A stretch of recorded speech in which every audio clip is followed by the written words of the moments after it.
અવાણિયા નજીક ખેતરમાં રક્ષણ માટે મૂકેલ ઝટકા મશીન અને બેટરીની ચોરી થઈ હોવા છતાં પોલીસ ફરિયાદ નહીં લેતા ખેડૂત નારાજ।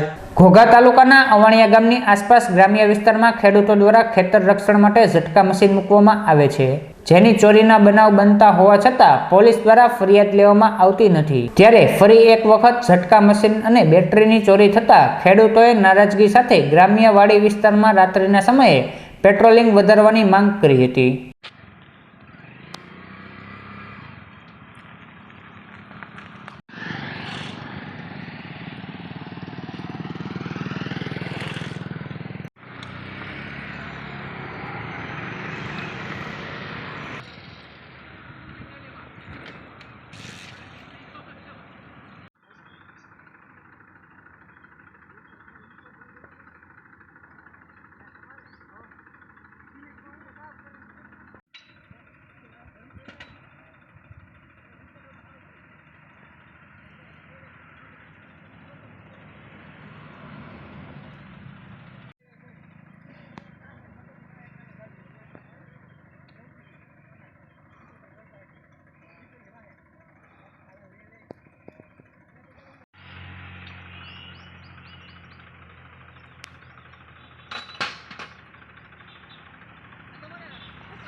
મારું નામ અમિત છે, ગામ અવાણિયા, તાલુકો ઘોઘા।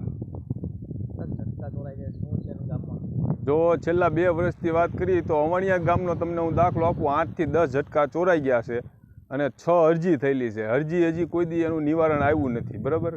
કોઈ પોલીસવાળાએ હજી કાંઈ એમાં ધ્યાન દીધું નથી અને આ જ વર્ષની અંદર 2 ઝટકા ચોરાઈ ગયા છે અત્યારે હાલમાં જ તે। એટલે ખેડૂતો ઝટકાનું રક્ષણ કરે કે પાકનું રક્ષણ કરે, અને ભૂંડ પછી રોજ એનો પણ એટલો ત્રાસ છે, તો ઝટકા ન મૂકો તો ખેતીમાં કાંઈ ઉત્પાદન આવે એવી પોઝિશન નથી, બરાબર। એટલે ઝટકાનું રક્ષણ ખેડૂતોએ કરવું કે પાકનું રક્ષણ કરવું એ હજી કાંઈ ખબર નથી પડતી ખેડૂતોને। એટલે અમારે પોલીસને એ વિનંતી છે કે આનું જલ્દીથી જલ્દી નિવારણ લાવે અને આ જે ચોરી કરે છે એ લોકોનું ચોરનું કામ વધતું જાય છે, કેમ કે આનું નિવારણ નથી આવતું। મારું નામ ગોયલ સહદેવ છે, ગામ અવાણિયા।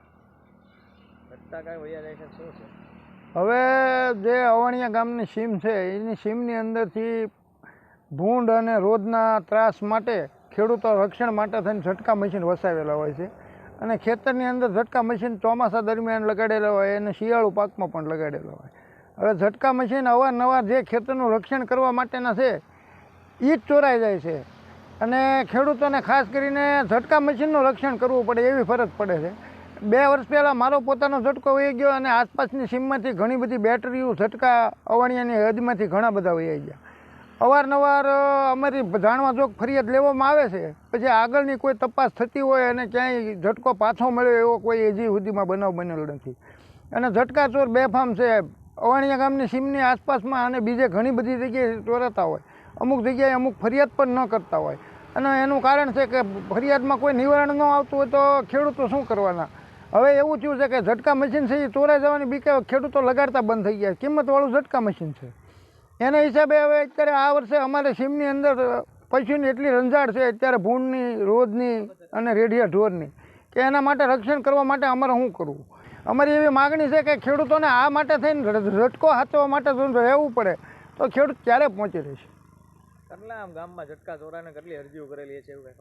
ઝટકાની અરજી મેં જાણવા જોગ કરેલી અને બીજા 2-3 જણાએ પણ કરેલી છે, પણ જાણવા જોગ અરજી છે એનું કોઈ નિવારણ હજી સુધીમાં ક્યારેય આવ્યું એવું અમને નથી લાગતું।